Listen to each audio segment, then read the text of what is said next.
Assalamualaikum warahmatullahi wabarakatuh. Innal hamdalillah nahmaduhu wa nasta'inuhu wa nastaghfiruh wa na'udzu billahi min shururi anfusina wa min sayyiati a'malina.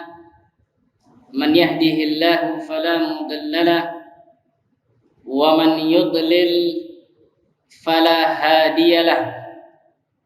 Wa ashhadu an la ilaha illallah wahdahu la syarika lah wa ashhadu anna Muhammadan abduhu wa rasuluh. Ya ayyuhalladzina amanu taqullaha haqqa tuqatih wa la tamutunna illa wa antum muslimun. Ya ayyuhan nasu taqu rabbakum alladzi khalaqakum min nafsin wahidah wa khalaqa minha zawjaha wa batha minhuma rijalan katsiran wa nisaa wattaqullaha alladzi tasaaluna bihi wal arham innallaha kana 'alaikum raqiba. Ya ayyuhalladzina amanu taqullaha wa qulu qawlan sadida yuslih lakum a'malakum wa yaghfir lakum dhunubakum wa man yuti'illaha wa rasulahu faqad faza fawzan 'azima. Amma ba'd, fa inna asdaqal hadithi kitabullah wa khairal huda huda Muhammadin sallallahu alaihi wasallam wa syarrul umuri muhdatsatuha wa kullu muhdatsatin bid'ah wa kullu bid'atin dhalalah wa kulla dhalalatin finnar. Ma'asyiral muslimin rahimani wa rahimakumullah. Alhamdulillah, segala puji bagi Allah Subhanahu wa taala yang telah mempertemukan kita kembali di salah satu rumah di antara rumah-rumahnya, yaitu masjid, dalam rangka ibadah yang mulia, yaitu thalabul ilmi, menuntut ilmu agama, yang dimana ilmu itu tidak ada tandingannya, sebagaimana ucapan Al-Imam Ahmad rahimahullahu ta'ala, al-ilmu la ya'diluhu syai'un liman sahhat niyatuh. Ilmu itu tidak ditandingi oleh sesuatu apapun bagi yang niatnya sahih, benar. Ketika menuntut ilmu agama, niatnya hanya karena Allah Subhanahu wa ta'ala, untuk mengharapkan wajah Allah Subhanahu wa ta'ala, untuk mengangkat kejahilan dari dirinya dan juga dari orang lain. Ini menunjukkan keutamaan ilmu, keagungan ilmu. Dan ilmu itu merupakan sumber segala kebaikan, baik di dunia maupun di akhirat.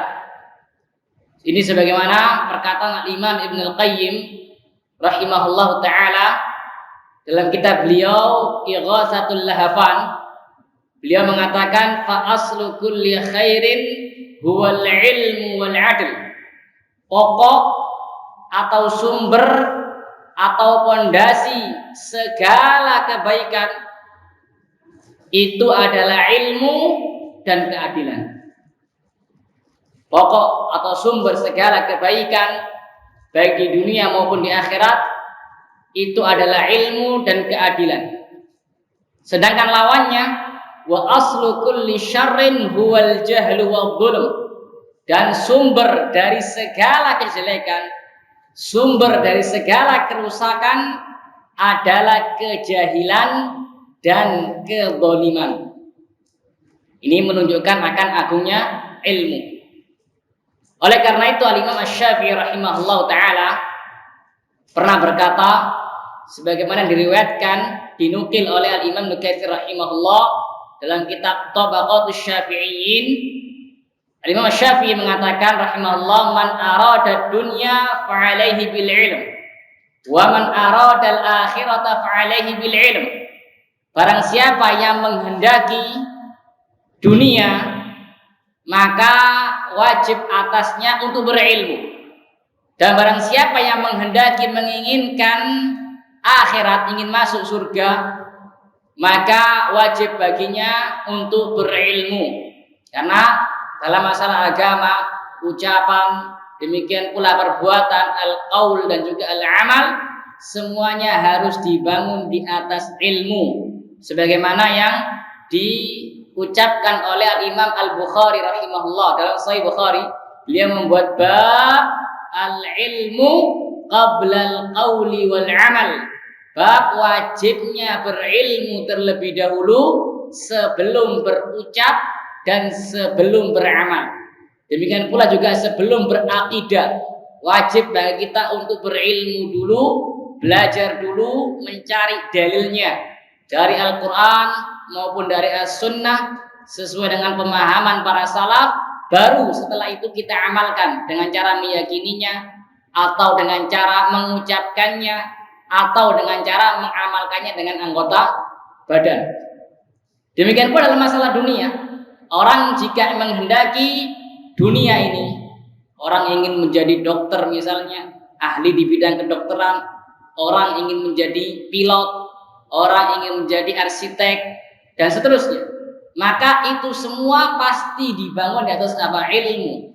Gak mungkin ada orang ujuk-ujuk tiba-tiba jadi dokter misalnya tanpa ilmu, gak mungkin bisa. Ada orang tiba-tiba menjadi arsitek, ada insinyur, jadi pilot misalnya tanpa belajar dulu, nggak mungkin, mustahil. Ini menunjukkan akan mulianya, agungnya apa? Ilmu. Ilmu merupakan sumber segala kebaikan di dunia maupun di akhirat. Oleh karena itu, selayaknya bagi kita untuk semangat dalam menuntut ilmu syar'i, dan bahkan ini juga kewajiban kita, karena Nabi SAW pernah bersabda, talabul ilmi faridatun ala kulli muslim. Menuntut ilmu merupakan kewajiban atas setiap muslim, terutama dalam masalah-masalah yang kita amalkan sehari-hari seperti akidah sahihah, rukun iman misalnya, demikian pula 2 kalimat syahadat, demikian pula tentang masalah wudu, masalah salat, maka wajib bagi kita untuk mengilmuinya sebelum kita mengamalkannya.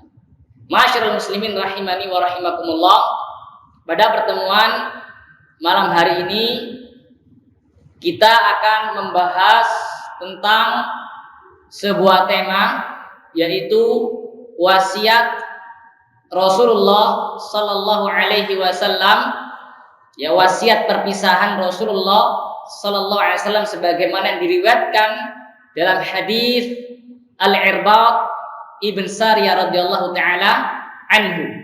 Hadis ini juga dikeluarkan atau dicantumkan oleh Al-Imam An-Nawawi rahimahullah taala dalam kitab beliau Al-Arba'in An-Nawawiyah. Hadis ini juga dicantumkan di kitab Al-Arba'in An-Nawawi oleh Imam Nawawi rahimahullah di hadis yang ke 28. Al-hadis Ats-Tsamin wal 20, hadis yang ke 28. Kita baca hadisnya. Al-Imam An-Nawawi rahimahullah taala mengatakan, an Abi Najih Al-Irbad Ibn Sariyah radhiyallahu anhu, dari Abu Najih yaitu Al-Irbad bin Sariyah radhiyallahu taala anhu, seorang sahabat yang mulia. Beliau radhiyallahu anhu mengatakan, wa'adana Rasulullah sallallahu alaihi wasallam mau'izatan balighah. Pada suatu hari, ada yang mengatakan ini setelah salat subuh. Ya, ada yang mengatakan kalau hadisnya yang diriwayat lain disebutkan di sini. Al-Irbad mengatakan, shalla bina Rasulullah sallallahu alaihi wasallam dzata yaum. Pernah pada suatu hari Nabi SAW mengimami kami sholat. Orang menjelaskan ini adalah sholat subuh. Selesai sholat subuh, Tsumma aqbala alaina. Setelah selesai salat subuh, Nabi SAW menghadap kepada jamaahnya, kepada para sahabatnya. Ya, menghadap kepada para sahabatnya. Jadi enggak diam di depan shaf, jadi menghadap kepada para sahabatnya. Fa wa'adana mau'izatan balighah, zarafat minhal 'uyun wa wajilat minhal qulub. Kemudian beliau sallallahu alaihi wasallam memberikan kami wejangan yang sangat dalam, yang sangat mendalam. Wejangannya, nasihat beliau sangat mendalam sehingga tak terasa air mata kami bercucuran dan hati-hati kami bergetar karena nasihat beliau SAW sangat baligh, sangat indah, sangat mendalam sehingga para sahabat terpengaruh sampai membuat mereka menangis, membuat mereka bergetar hatinya. Kemudian kata Al-Ibad radhiyallahu anhu, faqala qail, maka ada sahabat lain yang mengatakan, ya Rasulullah, ka'anna hadhihi mau'izatun muwaddi'. Wahai Rasulullah, seakan-akan wejangan ini itu seperti wejangannya, seperti nasihatnya orang yang mau berpisah. Karena orang yang mau berpisah, kalau memberikan wejangan, memberikan nasihat, maka sangat mendalam, sangat menyentuh hati. Seakan-akan nasihat ini seperti nasihatnya orang yang mau berpisah. Seakan-akan engkau mau meninggalkan kita. Famadza ta'hadu ilaina. Maka apa yang engkau nasihatkan kepada kami, yang engkau wasiatkan kepada kami? Maka Nabi SAW mengatakan, usikum bitaqwallah. Aku wasiatkan kepada kalian agar kalian bertakwa kepada Allah. Was-sam'i wat ta'ah, agar kalian mendengar dan taat kepada pemimpin yang muslim. Wa in 'abdan habasyian, meskipun pemimpin tersebut adalah budak dari Ethiopia. Fa innahu man ya'ish minkum ba'di fasayara ikhtilafan katsira. Barang siapa yang hidup sepeninggalku kelak, maka dia akan mendapati perselisihan yang sangat banyak. Baik dari sisi akidah, dari sisi ucapan, dari sisi perbuatan di antara kaum muslimin. Fa'alaikum bisunnati, maka wajib bagi kalian untuk berpegang teguh dengan sunnahku wa sunnatil khulafa'il mahdiyyin ar-rasyidin, dan juga wajib atas kalian berpegang teguh dengan sunnahnya para khulafa al-mahdi ar-rasyidin. Kemudian kata beliau, tamassaku biha wa 'addu 'alaiha bin nawajid. Berpegang teguhlah dengannya, yakni dengan sunnahku dan dengan sunnahnya para khulafa ar-rasyidin, dan gigitlah ia dengan gigi geraham kalian. Ini menunjukkan benar-benar perintah beliau sangat mendalam, sangat ditekankan agar kita berpegang teguh dengan sunnah beliau dan sunnahnya para khulafa ar-rasyidin. Kemudian kata beliau, wa iyyakum wa muhdatsatil umur, dan hati-hatilah kalian dari perkara-perkara baru dalam urusan agama.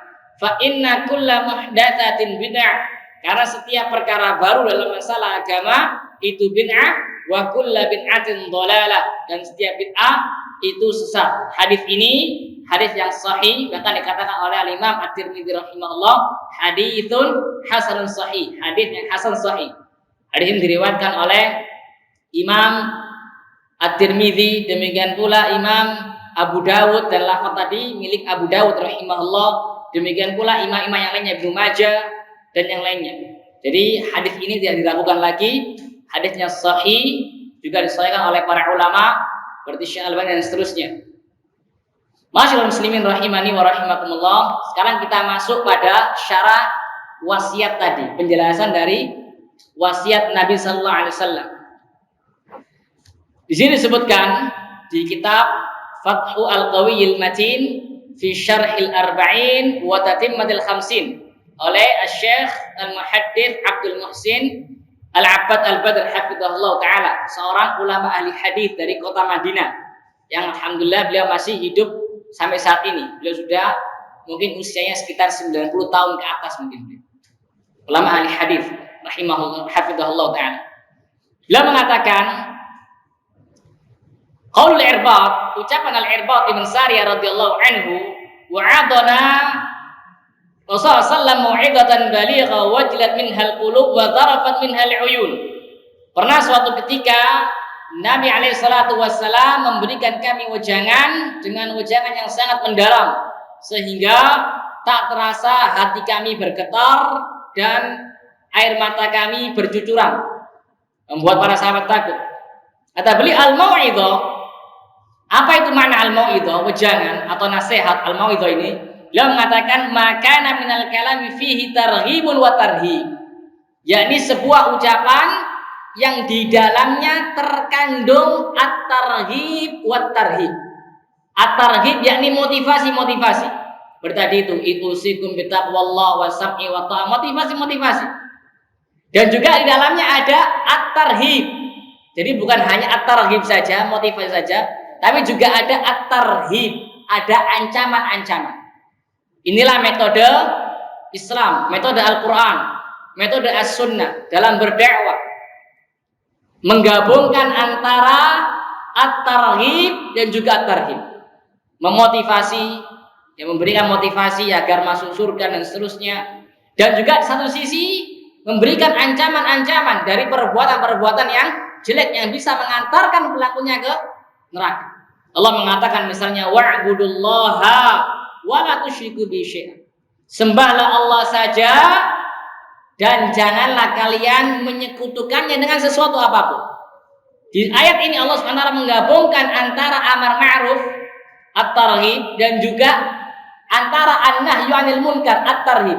Wa'budullaha, sembahlah Allah saja, ini merupakan targhib, amar ma'ruf. Sedangkan wala tusyriku bi syai'an, janganlah kalian menyekutukannya dengan sesuatu apapun, baik malaikat, baik itu nabi dan seterusnya. Ini merupakan an-nahyu 'anil munkar, merupakan at-tarhib. Jelas ya? Demikian pula dalam surah Al-Fatihah, Allah Subhanahu wa taala menggabungkan antara at-targhib dan at-targhib dan juga at-tarhib. Allah mengatakan ihdinas siratal mustaqim. Ini at-targhib. Siratal ladzina an'amta 'alaihim. Ini apa?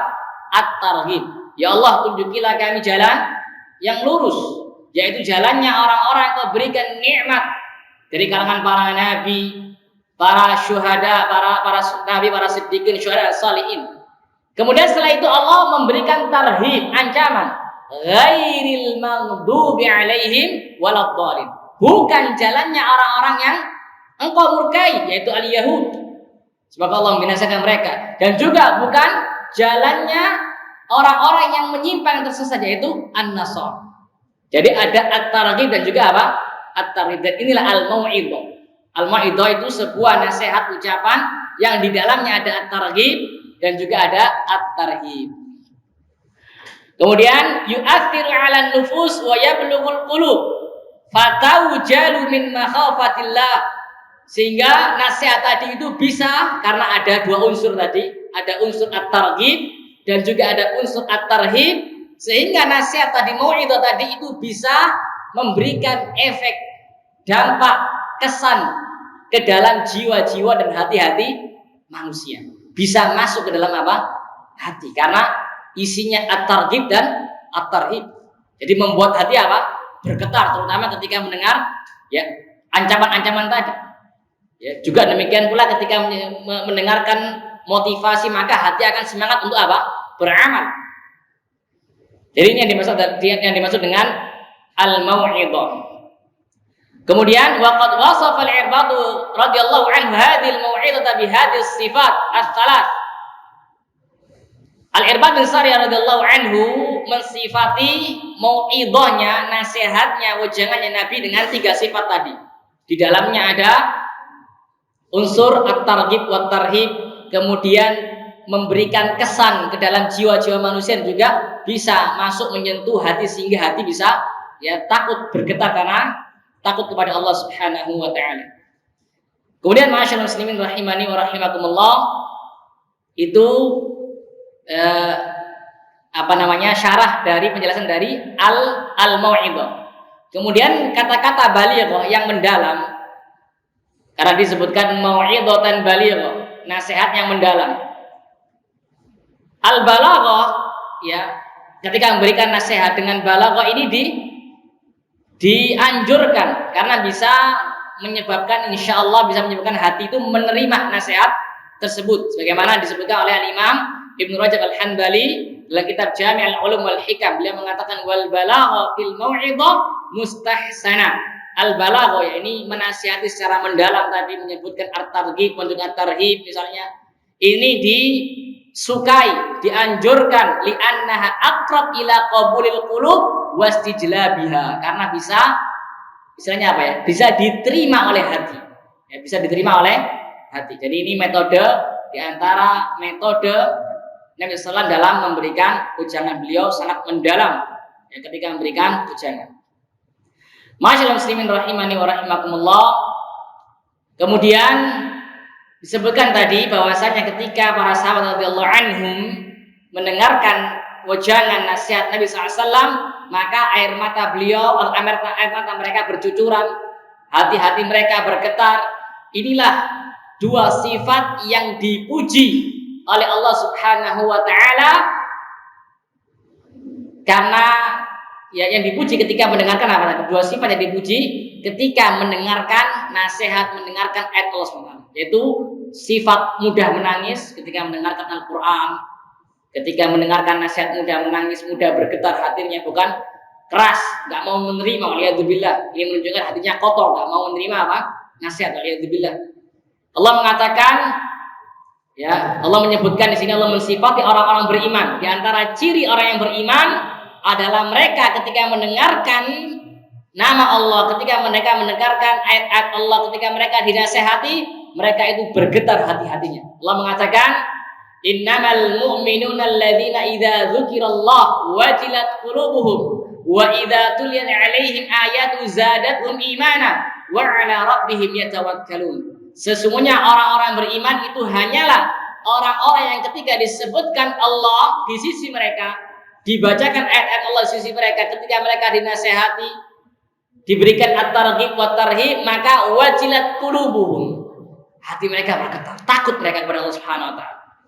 Takut adab Allah Subhanahu wa taala, bukan malah menentang nasihat tadi, bukan malah meremehkan orang yang menasihati tadi. Mungkin yang menasihati lebih mudah dan diremehkan, ente siapa lebih mudah ini? Tapi takut ketika diingatkan, bukan malah keras kepala, bukan malah sombong dengan menolak kebenaran tadi, karena sombong itu antaranya apa? Qadarul haq, menolak kebenaran. Waliyadzubillah. Tapi menyentuh hati, dia menangis menerima nasihat tersebut. Ya Allah mengatakan, wa idza tuliyat 'alaihim ayatu zadatuhum imana. Ketika dibacakan kepada mereka ayat-ayatnya, dibacakan Al-Qur'an dan seterusnya, maka keimanan mereka bertambah. Wa 'ala rabbihim yatawakkalun, dan mereka hanya bertawakal kepada Allah Subhanahu wa taala, kepada Rabb mereka, bukan kepada selain Allah, bukan kepada makhluk-makhluk yang lemah. Mereka hanya bertawakal kepada Allah, karena Allah adalah satu-satunya zat yang maha hidup yang tidak akan pernah mati. Allah mengatakan, wa tawakkal 'alal hayyil ladzi la yamut. Bertawakallah kepada zat yang maha hidup yang tidak akan pernah mati. Adapun kita semua, adapun orang-orang soleh, mereka ya betul sekarang hidup, tapi mereka akan mati. Ini menunjukkan bahwasanya mereka apa? Lemah. Kalau mereka lemah, ngapain kita bertawakal kepada mereka?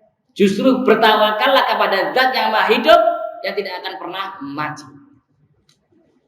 Masyaallah muslimin rahimani wa rahimakumullah. Kemudian Al-Irbad radhiyallahu anhu mengatakan, qulna ya Rasulullah ka'annaha mau'izatun wadi' fausina. Ya Rasulullah, seakan-akan ujangan ini itu seperti ujangan orang yang mau berpisah. Maka berikanlah kami wasiat. Maka berikanlah kami wasiat. Ini menunjukkan bagaimana semangatnya para sahabat untuk mendapatkan kebaikan. Semangatnya para sahabat untuk mendapatkan kebaikan. Oleh karena itu para sahabat radhiyallahu anhum meminta kepada Nabi sallallahu alaihi wasallam wasiat. Karena mereka itu al-harisun ala kulli khair. Mereka sangat-sangat semangat untuk mendapatkan segala kebaikan. Sangat semangat mendapatkan segala apa? Kebaikan. Ini menunjukkan semangatnya para sahabat dalam mendapatkan kebaikan. Kemudian Nabi mengatakan, qauluhu usikum bitaqwallah. Nasihat yang pertama atau wasiat pertama yang Nabi SAW wasiatkan kepada para sahabat, demikian pula kepada kita, adalah takwa. Apa itu takwa? Para ulama mendefinisikan takwa. Di antaranya yang mendefinisikan takwa adalah Abdullah bin Mas'ud radhiyallahu anhu. Ketika menafsirkan ayat ya ayyuhalladzina amanu taqullaha haqqa tuqatih. Wahai orang yang beriman, bertakwalah kepada Allah dengan sebenar-benarnya takwa. Apa itu takwa? Kata beliau an yuta'a fala yu'sa. Takwa adalah engkau mentaati Allah Subhanahu wa taala dan engkau tidak memaksiatinya. Demikian pula yang pertama. Poin yang pertama. Poin yang kedua, wa an yudhkara fala yunsa. Engkau mengingat Allah Subhanahu wa taala dan tidak melupakannya. Engkau senantiasa berzikir dan tidak melupakannya. Kemudian yang ketiga, wa an yushkara fala yukfar. Engkau bersyukur kepada Allah Subhanahu wa taala dan tidak mengkufurinya. Ini takwa menurut Abdullah ibnu Mas'ud radhiyallahu taala anhu. Demikian pula ada ulama tabi'in yang bernama Talib bin Habib rahimahullah, dia mendefinisikan takwa. Takwa adalah an ta'mala bi ta'atillah ala nurin min Allah tarju thawaballah. Takwa adalah engkau mengamalkan ketaatan kepada Allah ala nurin min Allah, di atas cahaya dari Allah, yaitu di atas ilmu. Jadi amalan yang kau laksanakan itu ada dasar ilmunya. Karena Allah perintahkan, misalkan kita melaksanakan sholat karena ada perintahnya. Berarti kita melaksanakan sholat tadi itu ala nurin min Allah. Inilah takwa. Bukan berdasarkan akal semua, tapi memang ada dalilnya. Allah perintahkan, Nabi perintahkan, maka engkau amalkan. Jelas ya? Kemudian tarju thawab Allah, dan engkau mengamalkannya karena engkau mengharapkan pahala dari Allah Subhanahu wa taala. Ini yang pertama. Poin yang kedua kata Talib bin Habib rahimahullah, wa an tatruka ma'siyatallah ala nurin min Allah takhawfi qaballah. Engkau meninggalkan maksiat kepada Allah Subhanahu wa taala, engkau meninggalkan zina misalnya, ala nurin min Allah, di atas ilmu. Karena engkau tahu Allah melarang kau berbuat zina. Wala taqrabuz zina innahu kana fahishatan wa sa'a sabila. Jangan engkau dekati zina, karena sesungguhnya zina itu merupakan fahisyah, kekejian, dan merupakan jalan yang jelek. Engkau tahu Allah melarangmu dari berbuat zina, maka engkau tinggalkan zina, engkau tinggalkan maksiat tersebut. Inilah takwa. Takhawfi qaballah. Engkau tinggalkan zina itu karena engkau takut azab Allah Subhanahu wa taala. Ini takwa yang didefinisikan oleh para di antaranya Talib bin Habib rahimahullah taala. Dan takwa ini ma'asyiral muslimin rahimani wa rahimakumullah merupakan wasiatnya Allah Subhanahu wa taala. Bukan wasiatnya Nabi saja alaihi salatu wasallam, tapi juga wasiatnya Allah Subhanahu wa taala. Allah mengatakan dalam Quran surah Nisa ayat 131, wa laqad wasainal ladzina utul kitaba min qablikum wa iyyakum an ittaqullah. Sungguh kami telah wasiatkan kepada orang-orang sebelum kalian dari ahli kitab. Dan juga kami wasiatkan kepada kalian umat Islam sekarang kita ini, an ittaqullah. Apa wasiatnya? Bertakwalah kepada Allah Subhanahu wa taala.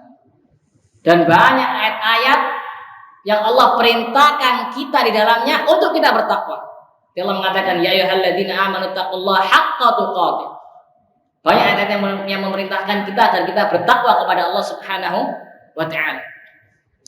Ya ayyuhalladzina amanu taqullaha wal tanzur nafsun ma qaddamat lighad wattaqullaha innallaha samii'un alim. Wahai orang yang beriman, bertakwalah kalian kepada Allah dan hendaklah seorang jiwa itu memperhatikan apa yang dia siapkan, amal apa yang dia siapkan untuk menghadapi hari esok, yaitu hari kiamat. Wattaqullah, bertakwalah kepada Allah Subhanahu wa taala. Tekankan lagi. Demikian pula mengatakan wa tazawwadu fa inna khairaz zadi taqwa. Berbekallah kalian dan sesungguhnya sebaik-baik bekal adalah ketakwaan.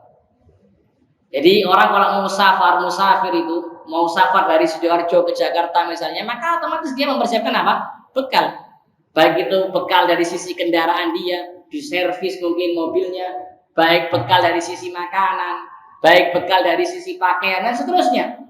Apalagi kita akan apa? Akan kembali, akan ke akhirat kita. Kita akan menuju kampung akhirat. Kita akan menuju ke akhirat. Darul akhir. Maka ini butuh apa? Butuh bekal.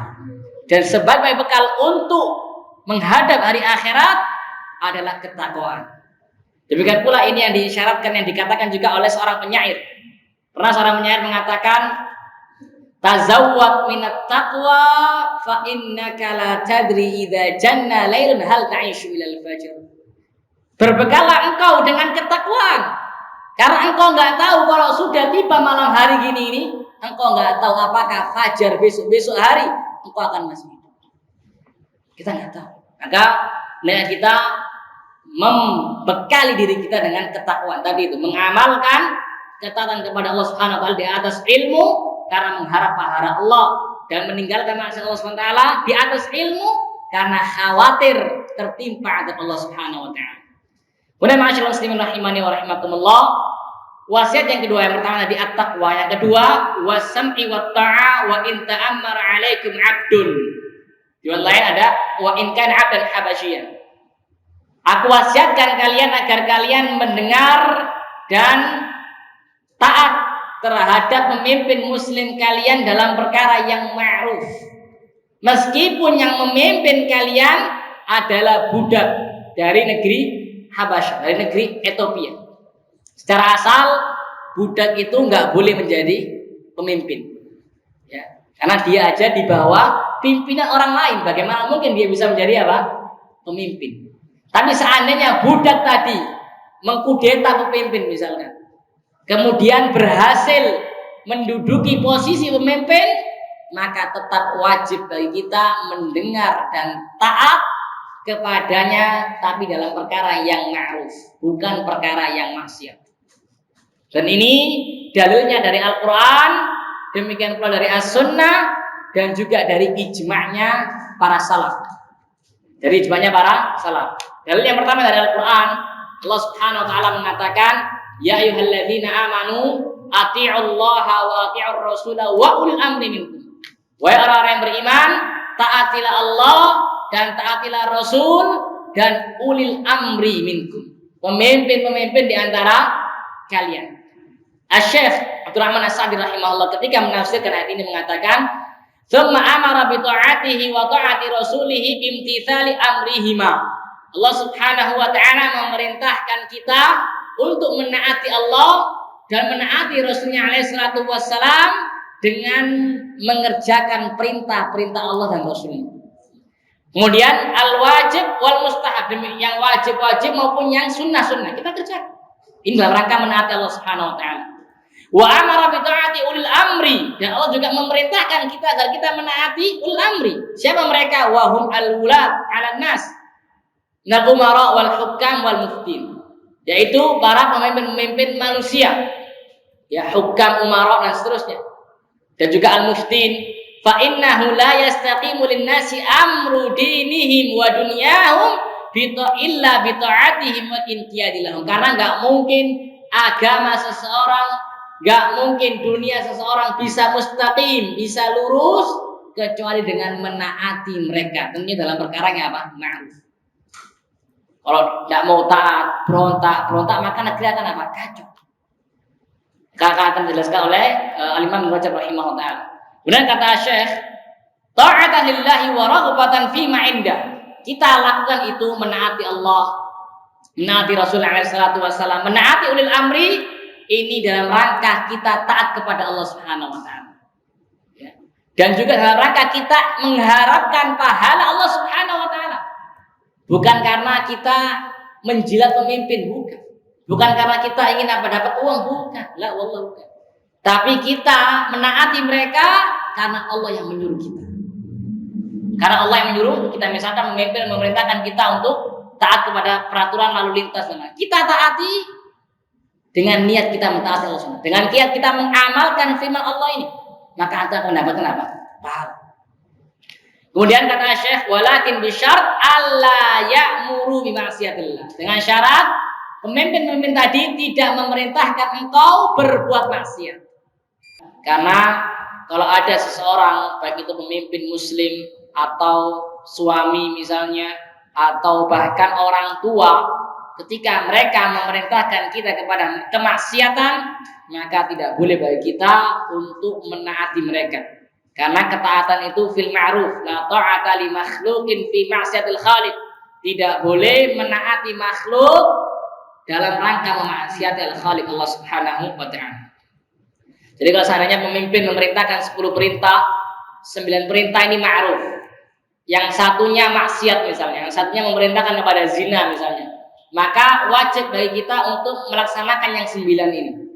Tapi yang satu tidak boleh kita laksanakan. Kenapa? Karena itu maksiat kepada Allah Tabaraka wa Ta'ala. Karena hak Allah lebih mulia, lebih agung dibandingkan hak pemimpin. Jadi dalam perkara maksiat tidak boleh menaatinya. Kemudian kata Syekh rahimahullah, fa in amaru bidzalik fala ta'ata li makhluqin fi ma'siyatil khaliq.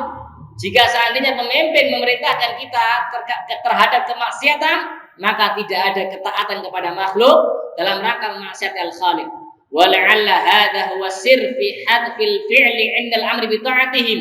Inilah hikmah atau rahasia dari penghapusan kata-kata wa ati'u. Kalau itu perhatikan ayat tadi, ya ayyuhalladzina amanu ati'ullah. Ada kata-kata ati'ullah, ada kata-kata ati'u. Taatilah Allah. Yang kedua, wa ati'ur rasul, dan taatilah rasul. Ada kata-kata wa ati'u. Tapi ketika Allah menyebutkan wa ulil amri minkum tanpa menyebutkan wa ati'u. Allah enggak mengatakan wa ati'u ulil amri minkum, enggak mengatakan, tapi langsung wa ati'ur rasul wa ulil amri minkum. Inilah hikmahnya. Ya Allah nggak menyebutkan kata-kata ati'u. Kenapa? Karena ketaatan kepada pemimpin itu terikat dengan ketaatan kepada Allah dan Rasul SAW. Jadi nggak boleh taat kepada pemimpin dalam rangka memaksiati Allah dan Rasulnya SAW. Jelas ya jemaah? Jadi ini hikmah rahasia dihapusnya kata-kata wa ati'u fi'il wa ati'u dari kata dari wa ulil amri minkum. Kemudian kata Syekh wa dzakarahu ma'a ta'atir rasul, tapi Allah menyebutkan wa ati'ur rasul. Ketika Allah menyebutkan ar-rasul, Allah SWT memakai kata-kata wa ati'u. Kenapa? Fa innar rasul la ya'mur illa bi ta'atillah. Karena Rasulullah SAW enggak mungkin memerintahkan kecuali kepada ketaatan kepada Allah Subhanahu wa taala. Wa man yuti'u faqad ata'a Allah. Dan barang siapa yang menaati Rasul, maka sesungguhnya dia juga menaati Allah Subhanahu wa taala. Mengatakan, "Man yuti'ir rasula faqad ata'a Allah." Barang siapa yang menaati Ar-Rasul, maka sungguh dia telah taat kepada Allah Subhanahu wa taala. Wa amma ulul amri fa syartul amri bi ta'atihim alla yakuna maksiyah. Adapun pemimpin, maka syarat kita menaati mereka adalah bukan dalam perkara kemaksiatan. Dan juga dalil tentang wajibnya kita mendengar dan taat kepada pemimpin yang muslim dalam perkara ma'ruf dari as-sunnah. Nabi sallallahu pernah bersabda, as-sam'u wa ta'a 'alal mar'il muslim fima habba wa karih ma lam yu'mari ma'siyah. Wajib mendengar dan taat kepada wajib atas seorang muslim untuk mendengar dan taat kepada pemimpinnya dalam hal-hal yang dia sukai maupun dalam hal yang dia nggak suka. Mungkin kebijakannya kita nggak suka, tapi selama itu ma'ruf, maka wajib bagi kita untuk menaatinya dalam rangka mengamalkan hadis ini dan juga ayat tadi. Malam yu'mari ma'siyah, selama pemimpin tadi tidak memerintahkan kepada kemaksiatan. Fa idza umira ma'siyatan fala sam'a wala ta'a. Kalau dia diperintahkan untuk bermaksiat, maka tidak boleh mendengar dan tidak boleh menaati. Hadis ini diriwayatkan oleh Imam Al-Bukhari. Demikian pula dari ijma' para salaf. Antum kalau baca kitab-kitab salaf, ya kitab-kitab akidah salaf seperti Ushul Sunnah Imam Ahmad, kemudian Syarh Sunnah Imam Al-Bahari, Syarh Sunnah Imam Muzani, antum akan dapatkan akidah seperti ini. Contohnya Imam Ahmad rahimahullah mengatakan dalam Ushul Sunnah, was-sam'u wa ta'a lil a'immah wa amiril mu'minin al-barri wal fajir. Wajib mendengar dan taat kepada para pemimpin yang baik maupun yang fajir, yang fasik maupun yang ahli maksiat. Tetap selama mereka muslim, wajib bagi kita untuk menaatinya dalam perkara yang ma'ruf. Demikian pula ini akidah-akidah imam yang lainnya seperti Imam Abu Bakar Ismail yang bermadzhab Syafi'i, Imam Muzani bermadzhab Syafi'i juga. Mereka juga menyebutkan permasalahan ini dalam kitab-kitab akidah mereka. Ini ijma'nya para salaf. Masyaallah muslimin rahimani wa rahimakumullah. Sebagaimana yang ana isyaratkan tadi bahwasanya menaati pemimpin di dalamnya ada kemaslahatan bagi seorang hamba tersebut, baik dari sisi agama dan juga dari sisi apa? Dunianya. Al-Imam Rajab Al-Hanbali rahimahullah dalam kitab ini Jami'ul Ulum wal Hikam, beliau menyebutkan bahwasanya dua wasiat tadi, wasiat takwa dan juga wasiat mendengar dan taat kepada kaum muslimin, itu kata beliau, fahatanil kalimatan tajma'ani sa'adat dunya wal akhirah. Dua kalimat ini, dua wasiat ini mengumpulkan kepada kita kebahagiaan dunia dan akhirat. Kalau antum melaksanakan dua wasiat tadi, dua nasihat tadi, maka kebahagiaan dunia dan kebahagiaan akhir antum akan peroleh. Amma taqwa fahiya kafiratun misalnya dunia wal akhirah liman tamassaka biha. Adapun ketakwaan jelas itu merupakan jaminan kebahagiaan antum di dunia dan akhirat. Allah mengatakan, "Wa man yattaqillaha yaj'al lahu makhraja wa yarzuqhu min haitsu la yahtasib." Ini dunia. Barang siapa bertakwa kepada Allah, maka Allah akan berikan dia jalan keluar, Allah akan berikan dia rezeki dari arah yang dia sangka. Di akhirat, Allah ciptakan surga untuk siapa? Untuk orang uiddat lil muttaqin. Allah ciptakan surga untuk siapa? Orang-orang yang bertakwa. Dengan Allah mengatakan, "Wa uzlifatil jannatul muttaqin." Dan surga itu di hari kiamat didekatkan kepada orang-orang yang bertakwa karena memang mereka adalah penghuni surga. Ini takwa merupakan kebahagiaan dunia dan akhirat. Kemudian kata Al-Imam rahimahullah, kita singkat aja, wa amma sam'u wa ta'ali ulati umuril muslimin fa fiha sa'adatud dunya. Adapun dalam menaati dan mendengar pemimpin kaum muslimin, di dalamnya itu ada kebahagiaan dunia. Wa biha tantadimu masalihul ibadi ma'ayishihim. Dengan menaati dan mendengar perkara yang ma'ruf, maka kehidupan mereka akan baik, akan tentram, nyaman. Tapi kalau kita berontak lihatzubillah, maka akan negara ini akan tidak stabil, akan kacau. Lihatzubillah. Wa biha yasta'inuna ala idhari dini wa ta'ati rabbihim. Dengannya seorang hamba atau seorang rakyat ya bisa menggunakannya untuk menampakkan agama mereka dan juga untuk menaati Rabb mereka. Kemudian masyaallah muslimin rahimani wa rahmatullah, kita singkat-singkat saja. Yang selanjutnya kata Nabi sallallahu alaihi wasallam, fa innahu man ya'ish minkum fa sayara ikhtilafan katsira. Barang siapa yang hidup di antara kalian sepeninggalku kelak, maka dia akan mendapati ikhtilaf, perselisihan yang banyak. Ini menunjukkan bahwasanya beliau Rasulullah. Beliau mengabarkan sesuatu yang gaib karena Allah kabarkan kepada beliau. Di antara hal gaib yang beliau kabarkan, ya, dan itu wahyu dari Allah SWT karena beliau wa may yantiqu 'anil hawa in huwa illa wahyun yuha. Di antara hal gaib yang beliau dapatkan dari Allah adalah hal ini. Sepeninggal beliau akan didapati perselisihan yang banyak. Akan muncul firqah-firqah, kelompok-kelompok yang menyimpang baik dari sisi akidahnya dan seterusnya, akan banyak perselisihan dari sisi akidah, dari sisi ucapan, dari sisi perbuatan. Ini kabar yang dikabarkan Nabi SAW, maka wajib bagi kita untuk mengimaninya. Tapi Nabi juga memberikan obatnya. Setelah Nabi memberitahu bahwasanya ada penyakit ikhtilaf tadi, Nabi memberikan apa? Alaihissalam memberikan obatnya. Beliau mengatakan, fa'alaikum bisunnati wa sunnatil khulafar rasyidin mahdiyyin 'addu 'alaiha bin nawajid. Maka obatnya apa? Wajib bagi kalian untuk berpegang teguh dengan sunnahku dan sunnahnya para khulafar rasyidin mahdiyyin 'addu 'alaiha bin nawajid. Gigitlah ya dengan gigi geraham kali. Ini wajib bagi kita untuk berpegang teguh dengan sunnah Rasulullah, demikian pula para sahabat, ya, terutama al-khulafar rasyidun Abu Bakar, Umar, Utsman, Ali radhiyallahu anhum, demikian pula sahabat-sahabat yang lainnya dalam akidah kita, dalam perbuatan kita dan juga dalam ucapan kita. Karena dengan ini kita bisa bersatu. Karena sunnah itu tajma', sunnah itu menyatukan. Justru lawannya selain itu merupakan dampak atau merupakan sebab dari penyakit perpecahan. Apa itu? Kata Nabi SAW, wa iyyakum wa muhdatsatil umur fa inna kulla bid'atin dhalalah. Dan jauhkan diri kalian dari perkara-perkara baru dalam masalah agama, karena setiap perkara baru dalam masalah agama adalah kesesatan. Karena setiap bid'ah adalah kesesatan.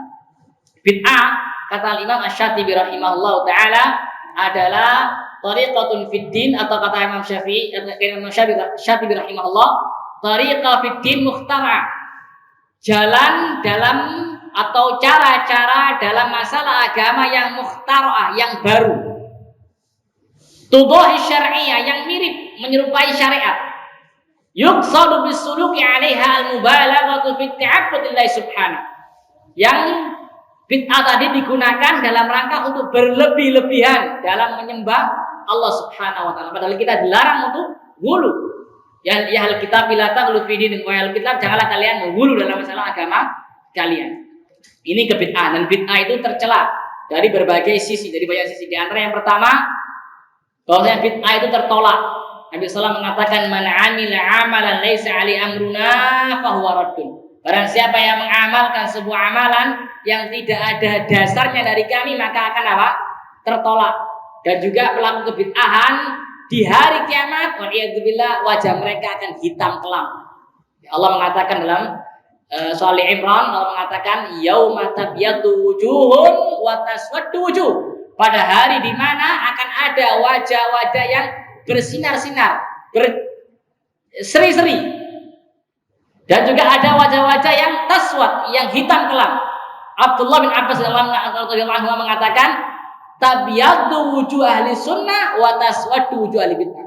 Yang putih bersinar-sinar bercerah-cerah tadi itu adalah wajahnya ahli sunnah, dan yang hitam kelam adalah wajahnya siapa? Ahli bid'ah. Demikian pula pelaku bid'ah akan diusir dari telaganya Nabi SAW. Dan banyak lain-lainnya, banyak lagi sisi tercelanya kebid'ahan. Di antaranya pelaku kebid'ahan menuduh, ya secara nggak langsung menuduh bahwasannya Nabi SAW itu menyembunyikan sesuatu dari agama ini. Ada sesuatu yang belum disampaikan. Padahal Allah mengatakan apa? Al-yauma akmaltu lakum dinakum. Pada hari ini Muhammad telah aku sempurnakan untuk kalian agama kalian. Agama Islam sudah sempurna. Nggak perlu ziyadah, nggak perlu penambahan, dan juga nggak perlu apa? Pengurangan. Dan juga nggak perlu dirubah-rubah, sudah lengkap sudah. Banyak Imam Malik rahimahullah taala pernah mengatakan, man ibtada'a fil islami bid'atan yaraha hasanah faqad za'ama anna Muhammadan khadar Islam. Barang siapa yang membuat bid'ah dalam Islam dan dia anggap bid'ah tadi itu hasanah, baik bid'ahnya, maka sungguh dia telah menuduh Muhammad SAW mengkhianati risalah Allah. Karena Allah mengatakan apa? Al-yauma akmaltu lakum dinakum. Pada hari ini aku sempurnakan untuk kalian agama kalian. Imam Malik mengatakan fama lam yakun yauma idzin dina fala yakun yauma dina. Apa saja yang pada zaman tersebut bukan termasuk ajaran agama, pada demikian pula pada hari ini juga bukan bagian dari agama kita. Dan kata Rasulullah yang terakhir, fa inna kulla bid'atin dhalalah, dan setiap bid'ah itu sesat, ya. Oleh karena itu Abdullah bin Umar radhiyallahu anhu mengatakan kullu bid'atin dhalalah wa in ra'ahan nasu hasanah. Semua bid'ah itu sesat meskipun manusia menganggapnya apa? Hasanah. Jadi yang mengatakan demikian itu bukan kita tapi Nabi SAW, ya. Yang mengatakan demikian adalah Nabi SAW. Kemudian masih banyak lagi yang di sini sebutkan faedah-faedah dari hadis tersebut. Kita ringkas aja. Yang pertama, disunnahkan, dianjurkan untuk memberikan mau'idhah wejangan, untuk memperingati kaum muslimin, ya. Dan juga yang kedua di sini disebutkan bagaimana semangatnya para salaf untuk meraih kebaikan. Kemudian di sini juga ada wasiat yang paling penting adalah takwa kepada Allah Subhanahu wa taala, dan takwa yang paling tinggi adalah mentauhidkan Allah Subhanahu wa taala, yaitu ifradullah bil ibadah. Kita mengesahkan Allah Subhanahu wa taala dengan beribadah kepada Allah Subhanahu wa taala. Kemudian yang selanjutnya wasiat yang terpenting yang kedua adalah as-sam'u wa ta'ah li ulatil umur, mendengar kepada pemimpin kaum muslimin. Kemudian juga dianjurkan sangat mendalam ketika kita ingin memberikan apa? Wejangan, atau dianjurkan untuk mendalam sekali dalam memberikan motivasi kaum muslimin agar mendengar dan taat kepada pemimpin kaum muslimin, meskipun pemimpin tadi merupakan budak dari Habasyah. Kemudian di sini menunjukkan bahwasanya Nabi seorang Rasul karena beliau mengabarkan sesuatu yang gaib, dan beliau tidak mungkin mengabarkan sesuatu yang gaib dengan wahyu Allah Subhanahu wa taala. Jadi disebutkan juga anna tariqatas salam 'inda al-ikhtilaf fid-din luzumu sunnatihi sallallahu alaihi khulafa ar-rasyidin. Cara kita untuk selamat dari perselisihan dalam masalah agama ini adalah dengan berpegang teguh dengan sunnahnya Nabi SAW dan juga dengan sunnahnya para khulafa ar-rasyidin. Dengan ajarannya para sahabat radhiyallahu anhum, sebagaimana kata Imam Ahmad rahimahullah dalam usul sunnah. Dia mengatakan usul sunnah indana at-tamassuk bima kana alaihi ashabu Rasulullah wa iktida'u bihim. Usul sunnah menurut kami adalah berpegang teguh dengan ajarannya para sahabat dan mengikuti mereka. Demikian pula di sini juga ada tahdzir, ada peringatan dari segala bentuk bid'ah dalam masalah agama, bukan dalam masalah dunia. Dan disebutkan juga annal bid'ah kullu dolal. Semua bid'ah itu sesat. Kemudian di sini juga ada faedah dianjurkan menjamakkan, mengumpulkan antara at-targhib dan juga apa? At-tarhib. Dan juga di sini disebutkan bayan ahmadil wasiyah bittaqwallah subhanahu wa ta'ala li wulatil umur. Jadi menunjukkan juga pentingnya urgensi wasiat untuk bertakwa kepada Allah, demikian pula mendengar nasihat para pemimpin, mengikuti sunnah dan meninggalkan kebid'ahan. Mungkin itu yang bisa saya sampaikan, kurang lebihnya mohon maaf. Jazakallahu khairan katsiran. Kita akhiri pertemuan kali ini. Subhanallah wa bihamdihi asyhadu an la ilaha illa anta astaghfiruka wa atubu ilaik. Wassalamualaikum warahmatullahi wabarakatuh.